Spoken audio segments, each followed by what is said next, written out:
कौर नागरी academy में आपका स्वागत करती हूँ। आज हम वाच्य के बारे में अध्ययन करेंगे, परंतु मैं आपको अपना छोटा सा परिचय देना चाहूँगी।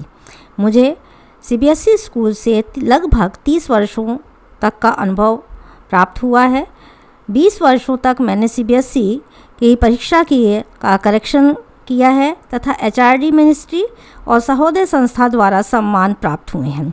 आशा करती हूँ कि मेरा यह यूट्यूब चैनल नागरी एकेडमी आपको पसंद आएगा तथा आप मेरे अनुभवों से लाभ प्राप्त करेंगे तथा आपका भविष्य उज्जवल होगा। आज हम वाच्य की परिभाषा तथा उनके भेद उदाहरण द्वारा जो आपको के समक्ष रखने जा रहे हैं, उनको आप बहुत ही ध्यानपूर्वक सुनेंगे, पढ़ेंगे तथा ज्ञान प्राप्त करेंगे। वाच्य की परिभाषा तथा भेद।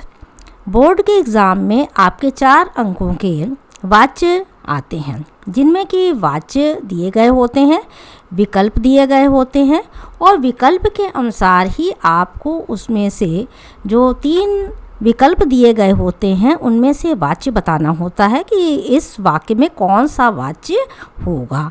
इसलिए आप बहुत ध्यानपूर्वक इसका अध्ययन करेंगे। वाच्य की परिभाषा। क्रिया के जिस रूप से यह ज्ञात हो कि क्रिया कर्ता के अनुसार है या कर्म के अनुसार अथवा भाव के अनुसार, उसे वाच्य कहते हैं। वाच्य के भेद। इस आधार पर हम वाच्य के 3 भेद देखते हैं: कर्तृवाच्य, कर्मवाच्य और भाववाच्य। कर्तृवाच्य जिस रूप से ज्ञात हो कि क्रिया कर्ता के अनुसार है तथा उसका अनुसरण कर रही है, कर्ता वाक्य के उद्देश्य के रूप में विद्यमान हो तो कर्तृवाच्य होता है। जैसे स्क्रीन पे उदाहरण स्पष्ट किए गए हैं। बच्चे बाग में पौधा लगाते हैं, महेश पुस्तक पढ़ता है, रिया आम खाती है। इन वाक्यों में क्रिया कर्ता के लिंग वचन के अनुसार है। जैसे बच्चे बाग में पौधा लगाते हैं तो बच्चे शब्द क्योंकि वचन के अनुसार बहुवचन है तो क्रिया भी बहुवचन की लगाते हैं। महेश एक वचन है और पुल्लिंग है, इसलिए पढ़ता है। रिया स्त्रीलिंग शब्द है तो क्रिया भी स्त्रीलिंग की है, इसलिए वचन के अनुसार लिंग के अनुसार उसका निर्धारण कर लिया जाता है। बच्चे, महेश तथा रिया के अनुसार वाक्य भी लिंग वचन के अनुसार हैं। इस वाक्य में आप देख रहे हैं कि सकर्मक तथा अकर्मक दोनों प्रकार की क्रियाओं का प्रयोग किया जाता है। छात्रों, आपको सकर्मक और अकर्मक क्रिया का अंतर पता होना चाहिए। जब किसी साधन से हम क्रिया करते हैं तो क्रिया सकर्मक होती है, और जब अपने आप क्रिया की जाती है, इस प्रकार से इसे स्वतः क्रिया भी कहा जा सकता है, तो क्रिया अकर्मक होती है। तो इन वाक्यों में कर्तृवाच्य में आपको दोनों ही प्रकार के वाक्यों का ध्यान में रखना पड़ेगा कि सकर्मक और अकर्मक क्रिया दोनों प्रकार की क्रियाएं हैं कर्तृवाच्य में। तो परिभाषा के अनुसार आप जो है शब्दों को देखिए, उदाहरण को देखिए, उनकी क्रियाओं को देखिए और कर्ता को देखिए कि वो किस लिंग और वचन के अनुसार हैं। उसी के अनुसार ही आपको निर्धारण करना है कि वाक्य कर्तृवाच्य का है।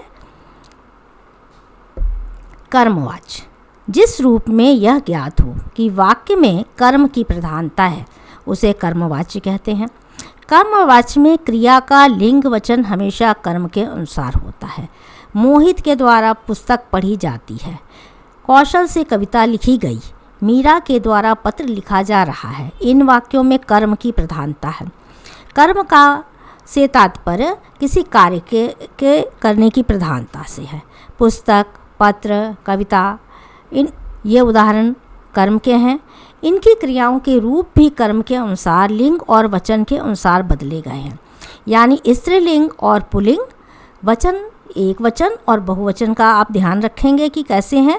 सकर्मक क्रिया का प्रयोग होता है, यानी बिना किसी साधन के यहाँ कार्य नहीं हो रहा है, इसलिए सकर्मक क्रिया आपने पिछले उसमें भी पढ़ लिया, आपको स्पष्ट कर दिया गया है कि सकर्मक क्या है और अकर्मक क्या है। तो इसलिए इन वाक्यों में आप सकर्मक क्रियाओं का ही प्रयोग करते हैं।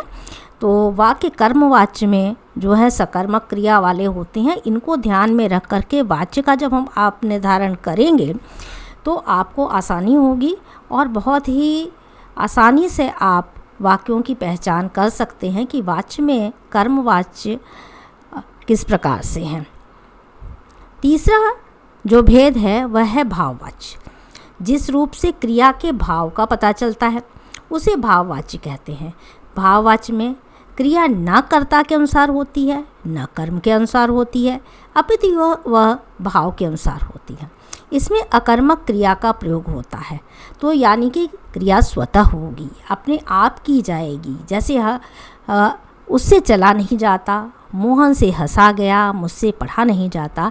इन वाक्यों में आप देखेंगे कि क्रियाएं कर्ता के भाव को स्पष्ट कर रही हैं, अकर्मक क्रियाएं हैं। इसी प्रकार से अगर कहीं पर जैसे आकाश में चिड़िया का उड़ना, हमारा चलना, अगर हंसना, बोलना, ये सारी क्रियाएं हमारी जो स्वतः हम करते हैं, खुद करते हैं, ये सब हमारी क्रियाएं अकर्मक मानी जाती हैं। इसमें क्रिया सदैव पुल्लिंग। अब स्त्रीलिंग और पुल्लिंग को आप समझ गए होंगे कि अकारांत और इकारांत वाली जिस प्रकार की क्रियाएं होती हैं उन्हीं के अनुसार आप समझ सकते हैं। जैसे जाता क्रिया अकारांत की है तो पुल्लिंग है, जाति शब्द अगर कहा जाता तो स्त्रीलिंग होती है, तथा अन्य पुरुष एक वचन की रहती है, सदैव एक वचन का प्रयोग होगा। यहाँ पर कहीं पर भी बहुवचन के प्रयोग नहीं होते हैं।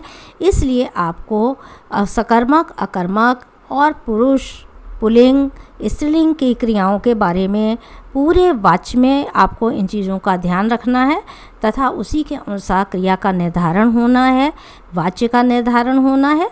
इसलिए आप कर्तृवाच्य, कर्मवाच्य और भाववाच्य, तीन ये उसके भेद हैं। तीनों भेदों के बारे में आपको जब जानकारी रहेगी तो बोर्ड के एग्ज़ाम में आपके 4 नंबर के ये प्रश्न आते हैं और इसमें आपको विकल्प दिए गए होते हैं। उन्हीं विकल्पों को खोज करके आपको उसका निर्धारण करना होता है, उत्तर देना होता है। ये वीडियो पसंद आए तो उसे शेयर, सब्सक्राइब तथा लाइक करें तथा सुझाव कमेंट में लिखिएगा। इसी के साथ साथ इसका परिवर्तन भी जान लीजिएगा कि वाच्य परिवर्तन कैसे किया जाता है। वाच्य परिवर्तन जो है हमें कर्तृवाच्य से कर्मवाच्य बनाना होता है, कर्मवाच्य से भाववाच्य भी बनाने होते हैं। तो वाच्य परिवर्तन में कुछ चीज़ों का हमें विशेष ध्यान देना है। जैसा कि कर्तृवाच्य से कर्मवाच्य बनाना, कर्मवाच्य केवल सकर्मक क्रिया से बनाते हैं। अब आप सकर्मक और अकर्मक के बारे में पूरी जानकारी आपको प्राप्त हो चुकी है। कर्ता के साथ से लगाते हैं, विभक्ति है, के द्वारा विभक्ति जोड़ दी जाती है। करण कारक कर्ता को कर्म बना दिया जाता है, यानी कि आपको कारक चिन्हों के बारे में ज्ञात हो तो आपको ये समझ में आ जाता है कि करण कारक का चिन्ह से है अगर तो हम कैसे करेंगे। उदाहरण आपकी स्क्रीन पर है, माँ खाना पका रही है, कर्तृवाच्य है तो कर्मवाच्य में माँ से खाना पकाया जा रहा है, से और के द्वारा भी लगाया जाता है। अगर कोई स्टूडेंट ये लिखता है कि माँ के द्वारा खाना पकाया जा रहा है तो भी वाक्य गलत नहीं होगा। इसलिए दोनों ही तरह के जो उदाहरण हैं वो आपको दर्शा दिए गए हैं। कर्तृवाच्य से भाववाच्य कैसे बनाते हैं, उसमें भी परिवर्तन कैसे होंगे। भाववाच्य में से लगाते हैं, भूतकाल में बदलकर प्रयोग करते हैं तो अंत में कैसे भूतकाल की क्रिया होगी। क्रिया सदैव पुल्लिंग में होगी, एक वचन की होगी तथा अन्य पुरुष की होती है। कर्तृवाच्य का उदाहरण, महेश नहीं पढ़ता। भाववाच्य में से लगाते हैं आप तो महेश से पढ़ा नहीं जाता है। इसी प्रकार वाच्य परिवर्तन कर्मवाच्य से हम कर्तृवाच्य बनाते हैं। से के द्वारा विभक्ति को जब हम हटा देंगे और ने विभक्ति लगाई जाएगी। क्रिया के लिंग वचन कर्म के अनुसार बदले जाएंगे। क्रिया सामान्य भूतकाल के लिंग वचन और कर्म के अनुसार रहती है। कर्मवाच्य में वहाँ पर भी आपने द्वारा लगाया था, से लगा हुआ था। सुभाष द्वारा पुस्तक पढ़ी गई, अब वहाँ पर हम ने का प्रयोग करेंगे कर्तृवाच्य में तो सुभाष ने पुस्तक पढ़ी जैसे वाक्य परिवर्तन हों। अब आप इस वीडियो को पसंद आए तो उसे शेयर करें, सब्सक्राइब करें तथा लाइक करें तथा अपने सुझाव कमेंट में अवश्य लिखें।